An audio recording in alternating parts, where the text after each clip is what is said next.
Hello दोस्तों। तो मेरा नाम है विक्रम सिंह राजपूत। जैसे कि आप लोगों को सबको मालूम ही होगा कि मैं यूरेथ्रल स्ट्रक्चर रिलेटेड वीडियो बनाता हूँ।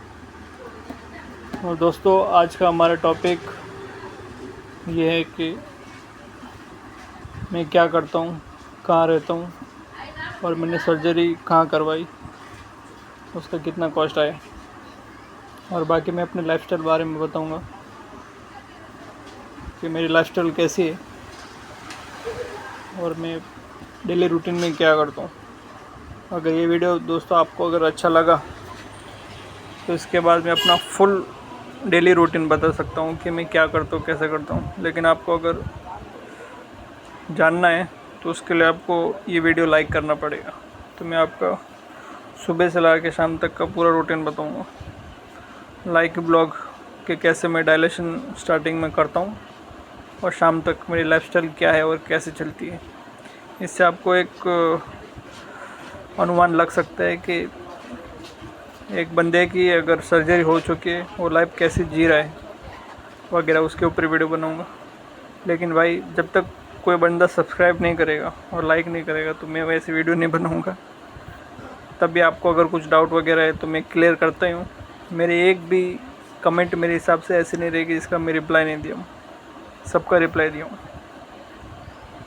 दोस्तों स्टार्ट करते हैं।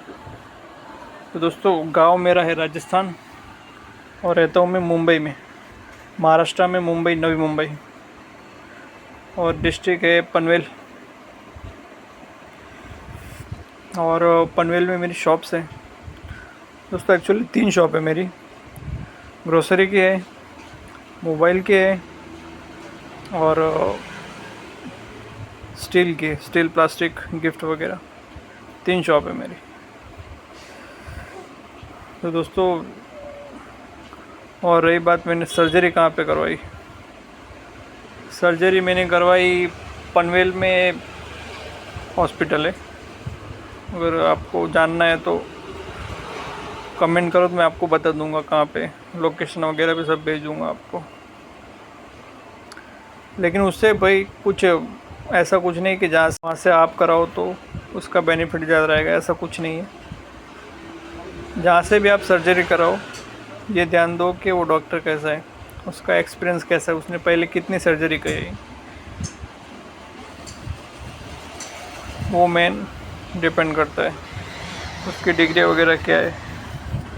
क्योंकि ये थोड़ा सेंसिटिव चीज़ है, इसलिए थोड़ा डॉक्टर देख पड़ताल करके आप सर्जरी करो तो अच्छा रहेगा। उससे आपका क्या सक्सेस रेट बढ़ जाएगा। क्योंकि खाली सर्जरी करा के तो इसका सोल्यूशन होगा नहीं, उसके बाद भी इन्फेक्शन वगैरह भी होता है। मैं आपको OIU की बात कर रहा हूँ, यूरेथ्रोप्लास्टी तो एक अलग लेवल है, लेकिन आपको फ़िलहाल OIU की बात कर रहा हूँ मैं, जिसको करवानी है। और कई मेरा भाई बोल रहे हैं कि यार आयुर्वेदिक में इसका इलाज है, होम्योपैथी में भी है। तो भाई, जो भी मेरा भाई जिसको लगता है कि इसका इलाज है तो कमेंट करो और बताओ कि इसका इलाज कैसे हो सकता है। क्योंकि भाई मेरे एक्सपीरियंस के हिसाब से तो स्ट्रक्चर सही कैसे हो सकते हैं, अगर आप मेडिसिन से तो सही हो ना सकते। एक ये सर्जिकल प्रोसेस है, क्योंकि आपका अंदर एक गांठ जैसी गांठ हो गई है। आप एक एग्जांपल समझो, आपके हाथ में भी एक गांठ हो गई है, एक एग्जांपल समझो, फोड़ा जैसे हो गए। अगर वो फोड़े को निकालना है, वो फोड़ा हार्ड हो गया, एक एग्जांपल ले लो, तो आप उसको दवा खा के नहीं निकाल सकते, उसके लिए आपको सर्जरी करवानी पड़ेगी। वैसे ही एक अंदर गांठ बन गई है। तो भाई मेरे हिसाब से तो ऐसा कुछ होम्योपैथी या आयुर्वेदिक तो शायद नहीं कर सकते, क्योंकि होम्योपैथी के वगैरह के मैंने भी दवाई ली थी और डॉक्टर्स को दिखाया था, उन्होंने बस गोलियां दी, 1 महीना, 2 महीना, 3 महीना बढ़ ले। लेकिन फाइनल स्टेज पे यही बोला कि भाई आप यूरेथ्रल स्ट्रक्चर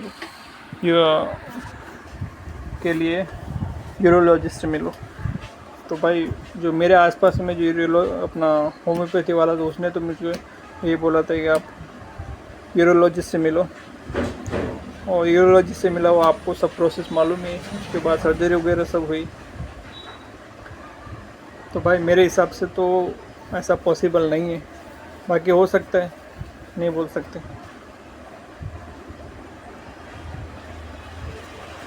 और दूसरी बात, मेरी सर्जरी का कितना कॉस्ट आया। तो दोस्तों मैं हर वीडियो में बोलता हूँ कि हर डॉक्टर और हर हॉस्पिटल का अलग अलग चार्जेस होते हैं। तो इसका अपन फिक्स रेट नहीं बता सकते कि इतना खर्चा आता है, क्योंकि डॉक्टर कैसे उसके ऊपर भी डिपेंड करते हैं। क्योंकि अगर एमबीबीएस डॉक्टर है और अच्छे डॉक्टर है तो उनकी खाली सर्जरी करने का चार्जेस भी 50-60 हज़ार रुपये ओनली उनका चार्जेस हो सकता है। और फिर हॉस्पिटल की जो फैसिलिटीज़ है, वो बेड का वगैरह, ये सब मिला के बिल आपका 1.5 लाख रुपए तक भी जा सकते हैं। लेकिन कोई अच्छा डॉक्टर है, एक्सपीरियंस बंदा है, तो 10-20 हज़ार रुपये में भी वो करते हैं, ऐसी बात नहीं है। आप बस ये देखिए कि आसपास में अच्छा बंदा कौन है, ये सबसे इम्पोर्टेंट है। अरे मेरी बात, तो मेरा खर्चा दोस्तों, अगर सिर्फ मेरी सर्जरी की बात करूं कि सिर्फ मेरा सर्जरी का कितना खर्चा आया, तो मेरी सर्जरी का लगभग 60 हज़ार रुपये के आसपास खर्चा है। बाकी रिपोर्ट्स अलग है। रिपोर्ट्स यूरोफ्लोमेट्री, सोनोग्राफी, एक्सरा और ब्लड टेस्ट वगैरह, यूरिन टेस्ट, यूरिन कल्चर, ये सब अलग है। इनका कॉस्ट आया रहेगा लगभग 20-25 हज़ार रुपये, RGO MCO इंक्लूड सब मिला के 20 से 30 हज़ार के आसपास, क्योंकि मैंने सब अच्छे हॉस्पिटल में करवाई थी। लेकिन आप अपने हिसाब से देख के करवा सकते हैं। टेस्ट तो आप अगर सरकारी में भी कराओगे ना, तो भाई सबसे बेस्ट है सरकारी में, पैसा कम लगेगा। और जिसको ऐसा लगता है कि भाई मेरे को डाउट है कि मेरे को यूरेथ्रल स्ट्रक्चर हो सकता है, मतलब मुझे पक्का नहीं मालूम कि मेरे को यूरेथ्रल स्ट्रक्चर है और ऐसा हो रहा है, तो एक बार डॉक्टर के पास जाओ, होम्योपैथी वगैरह भी देख लेना भाई। क्योंकि मेरे हिसाब से, मेरा पर्सनल एक्सपीरियंस के हिसाब से, तो होम्योपैथी वगैरह यहाँ तक काम कर सकती है कि आपको अगर इन्फेक्शन वगैरह है तो उसको ठीक कर सकती है। लेकिन स्ट्रक्चर को सही करना भाई कैसे पॉसिबल है, क्योंकि वहाँ पे टिश्यू अगर बन गया है तो टिश्यू मेडिसिन तो काट नहीं सकते, पहली बात। क्योंकि मेडिसिन आप भी सोच सकते हो कौन सी ऐसी मेडिसिन है जिससे आपका जो एक्स्ट्रा हिस्सा है वो कट के बाहर आ जाएगा। तो मेरे हिसाब से थोड़ा दिमाग से मेरे बाहर है। इसलिए आप एक बार डॉक्टर से मिलिए, क्या बोलते हैं उसके ऊपर सब डिपेंड करता है। किसी किसी को इन्फेक्शन वगैरह भी थोड़ा बहुत हो तो उससे भी दिक्कत आती है, जलन, दर्द, थोड़ा फ्लो कम हो जाना। तो आप अगर फ्लो वगैरह कम आता है तो आप डरिए मत कि मेरे को यूरेथ्रल स्ट्रक्चर है। एक बार डॉक्टर से मिलिए, ये सब टेस्ट करवाइए, तभी मालूम पड़ेगा। कि बिना डॉक्टर से मिला आपका कुछ नहीं हो सकता। और कई भाई मेरे बोलते कि आप कैसे हो और आपकी ज़िंदगी कैसी कट रही। तो भाई मैं अपनी ज़िंदगी का बताता हूँ। मेरी सर्जरी होके आज हो गए 2.5 महीने, लगभग 70-75 दिन हो गए लगभग। और ये 75 दिन में मेरे को क्या क्या प्रॉब्लम आई, तो दोस्तों मैं बताता हूँ आपको। स्टार्टिंग से सर्जरी हुई, उसके बाद 5 दिन के लिए वो बैग रखा था यूरिन का, वो यूरिन का बैग निकाला। उसके बाद 15 दिन तक बोला था आपको कुछ नहीं करना है, कुछ हैवी वर्कआउट मत करो, तीखा मत खाओ, तला हुआ मत खाओ, और एक खोपरा आता है जो नारियल का सूखा हुआ पार्ट, वो खोपरा, वो मत खाओ। शिंगदाने मत खाओ, शिंगदाने मतलब नट्स वगैरह कुछ मत खाओ, ड्राई फ्रूट वगैरह ऐसे आइटम, ये मेरे को बोला गया था।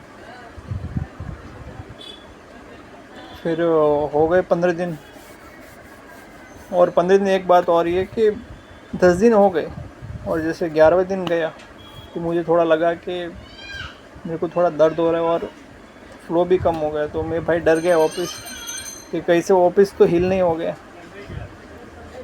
तो उसी दिन मैं, जिस दिन जलन हुआ उस दिन वापस डॉक्टर के पास गया। तो बोला सर ऐसा ऐसा है, स्ट्रक्चर फिर से हो गया क्या भाई मेरे को। तो उन्होंने बोला भाई ऐसा कुछ नहीं है, आपको इन्फेक्शन हो सकता था, इसके लिए आप, उन्होंने मेरे को एंटीबायोटिक दी।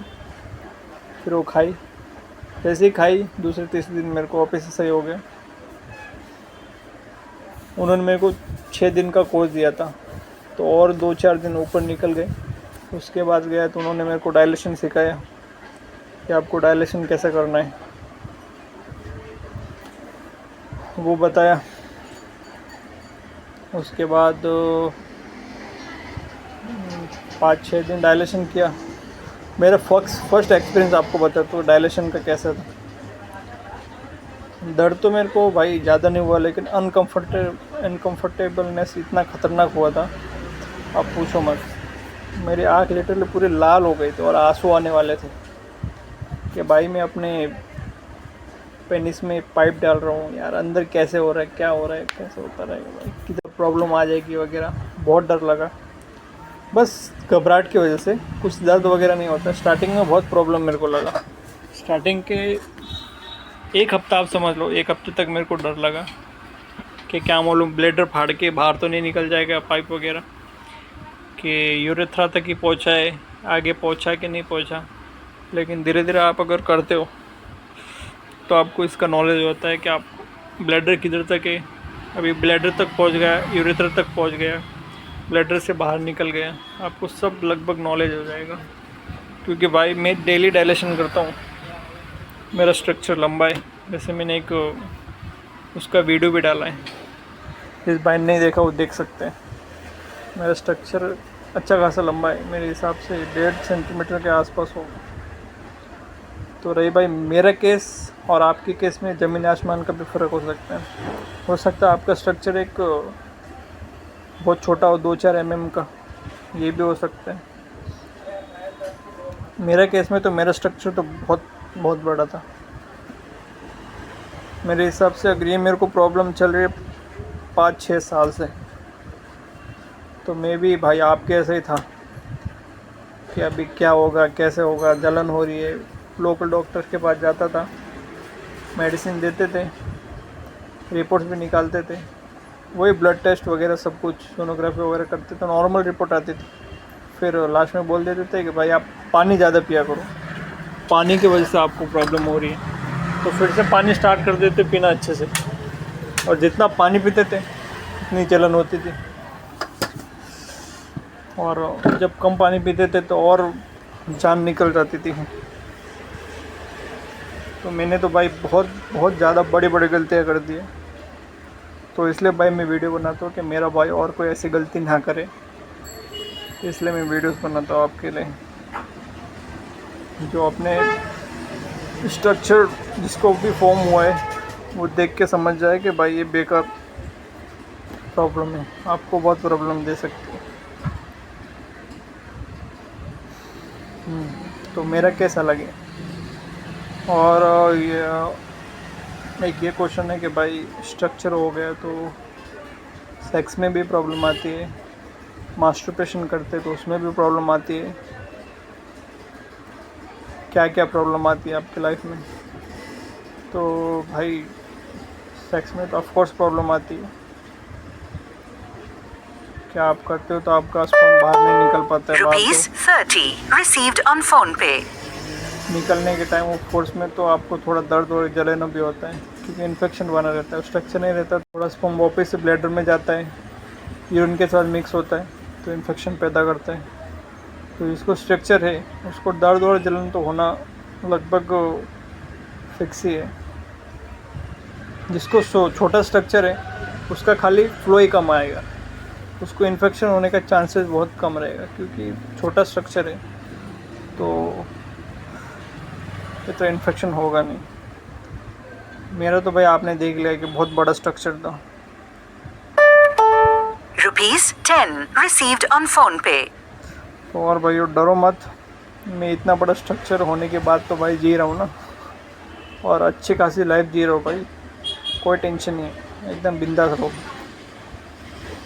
जो मेरा भाई डर रहा है कि लाइफ फुली डालना पड़ता है पाइप, सॉरी भाई बोलने के लिए, लेकिन ये रोना वोना कुछ फ़ायदा नहीं है। जो हो चुका है वो हो चुका है, किसके उठ जाते वो भी तो जीते हैं ना, छोटी सी चीज़ है।